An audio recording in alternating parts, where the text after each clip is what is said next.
Miro set the vampire free by breaking the sacred spell.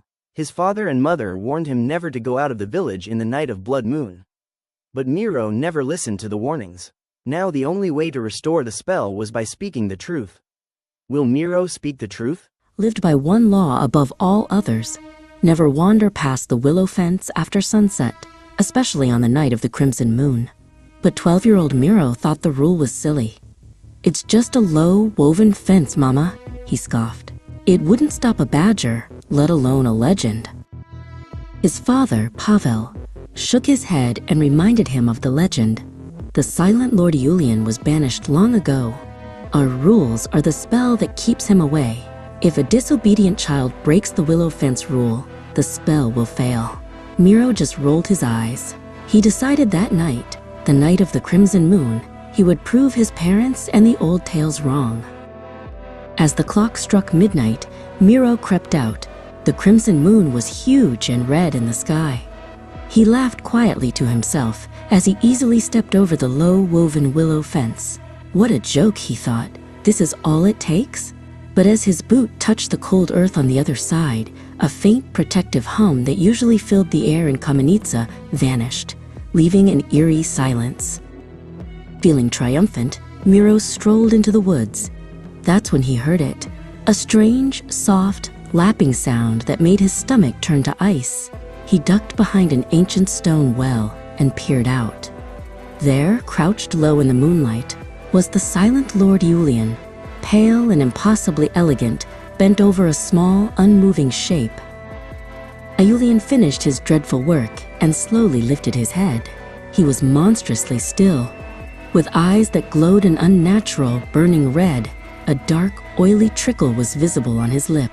He looked straight into Miro's hiding place. He saw the boy, and a terrifying, silent grin stretched his pale features. The vampire was home, thanks to Miro. Miro ran home, his heart pounding a terrible rhythm. The next morning, an unnatural, chilling mist covered Kamenitsa. The villagers were weak and drowsy, as if their very will had been stolen in the night. Miro found his mother, Anka, pale and weak in her bed, struggling to breathe in the heavy air. His disobedience had brought trouble to everyone.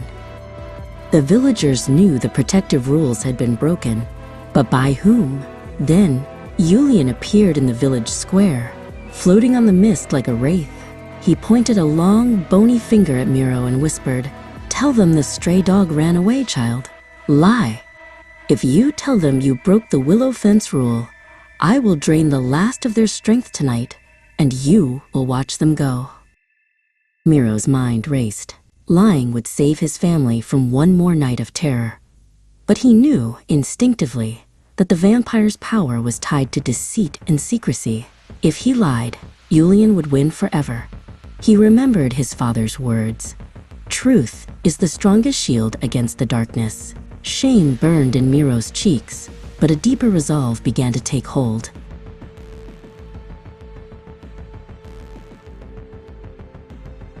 Taking a deep, shaky breath, Miro stepped forward, facing the vampire and the few weak, watching villagers.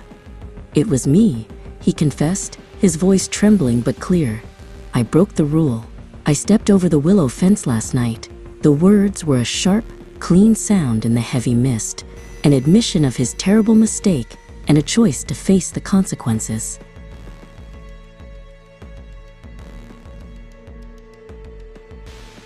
The instant the truth was spoken aloud, Lulian shrieked, a sound like dry earth cracking, and began to dissolve into harmless black smoke. The mist lifted instantly.